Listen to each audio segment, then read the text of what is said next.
In recent years, Thanet in Kent has had more than its fair share of political drama. The latest episode involves the decaying Ramsgate port, Brexit, and now a U-turn. Today, the government revoked its multi-million-pound contract with seaborne freight. This port and the deal with seaborne freight was supposed to be a part of the plan to relieve the pressure of a potential no-deal Brexit.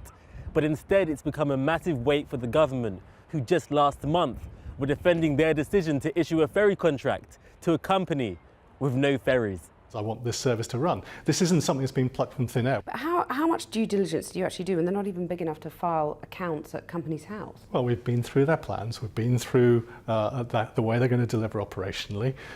We've looked at... They've got to get some ships first, haven't they? Well, all of this, they have it in the pipeline. That's what the Transport Secretary, Chris Grayling, told Channel 4 News on the 2nd of January. Today, the Department of Transport said this.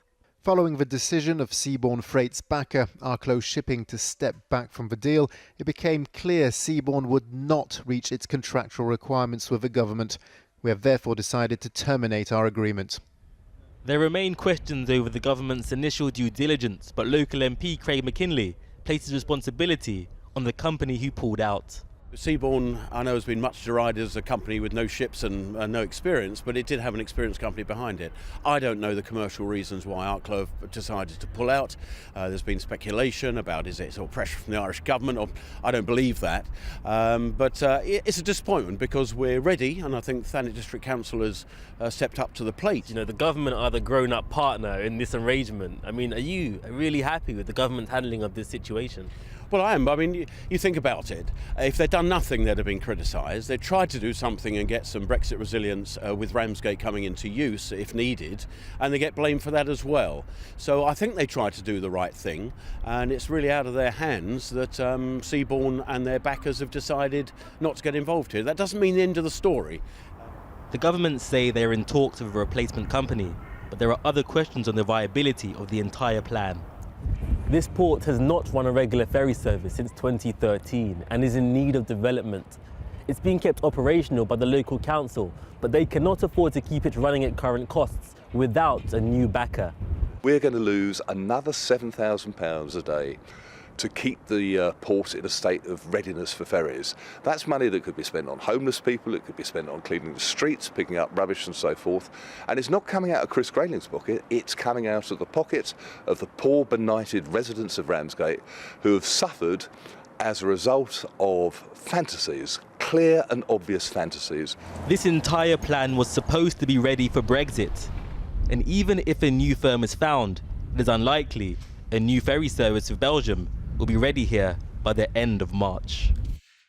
Well, for more on this, let's go to our business editor, Siobhan Kennedy. Where does this leave Chris Grayling?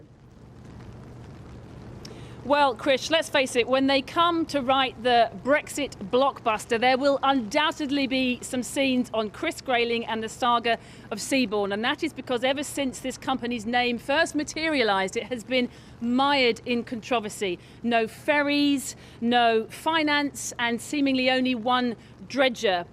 Despite all of that, Chris Grayling, though, has steadfastly stood by this company, even after revelations on this programme about the boss of Seaborne, Ben Sharp, and his former business dealings, all of which seemingly were shuttered, and one of which left his business associates at the time more than £1 million out of pocket. Those are allegations that he denies. But Chris Grayling has faced a real pasting in the Commons about this, and he wouldn't listen, simply wouldn't listening to the deafening cries of all those around him who told him that Seaborne would never get this ferry service up and running for him.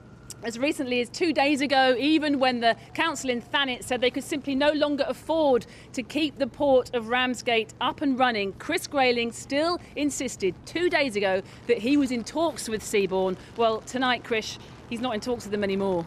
And you've been speaking to some of the people involved? I've been speaking to the mayor of Seaborne, the mayor rather of Ostend, sorry, who was supposed to be at the receiving end of these ferries, the partnership with Seaborne, and he told me that he was astonished to to hear the news today. He read it himself on the website. Nobody, he said, not the council, not Seabourn, not the government even bothered to call him. This despite the fact that he'd been over to Kent and had meetings with everybody involved. No one had bothered to call him. I've always spoken also to the DFDS ferry company that also got one of these big no-deal ferry contracts. There's been some rumours that perhaps they would pick up the slack that Seabourn has left behind, but the boss there told me today, we have offered all the capacity we have and there are no plans for that changing. I think come Monday, when Parliament returns, there will be some really serious questions for Chris Grayling. Who is it that he's talking to offer this new service, and how is it that he made such a mess of this contract with Seabourn? Thanks, Siobhan. Well, we did ask the Transport Secretary, Chris Grayling, for an interview, but he was unavailable. A little earlier, I spoke to Labour's Shadow Transport Secretary, Andy MacDonald, and I began by asking him, given this was caused by collapsed backers from Ireland, well, not collapsed backers, but those backers pulling out, was the debacle really Mr Grayling's fault? He told us that he carried out due diligence, and he clearly hasn't carried out due diligence to any satisfactory standard. And that's why the deal has collapsed. We said this at the time, that it wasn't actually doable, and that's proved to be the case. We've said over and over again, there were no ships, no ports, no ability to deliver on this, yet he's persevered despite all the warnings and all the revelations of the weaknesses in the arrangements, and without checking out the credibility of the individuals concerned. And he was warned and warned again. But I'm afraid it does land at his feet, and he's got to go. We can't carry on with a Secretary of State who continually makes these sorts of errors and leaves the country in this embarrassing situation. But if it wasn't his error, I mean, does it really matter, given it's only 10% of the capacity, no public money has been spent, and this is only for a no-deal scenario anyway, which probably won't happen? Well, only 10% of our roll-on, roll-off ferry trade is an enormous amount. And if we were to be denied that, that would be absolutely catastrophic for our economy. So I'm afraid that sort of excuse from Chris Grayling will not wash. This is a hugely important issue, and he's messed up yet again, I'm afraid. How do we learn the lessons, though? I mean, should the government now release the due diligence paperwork so that we can know what it did and what it didn't do? Well, exactly. They really can't hide behind this falsehood that somehow due diligence was carried out. Well, let's see exactly what inquiries they made. I mean, competence aside, this is only for the event of a no-deal Brexit. That's not going to happen, is it?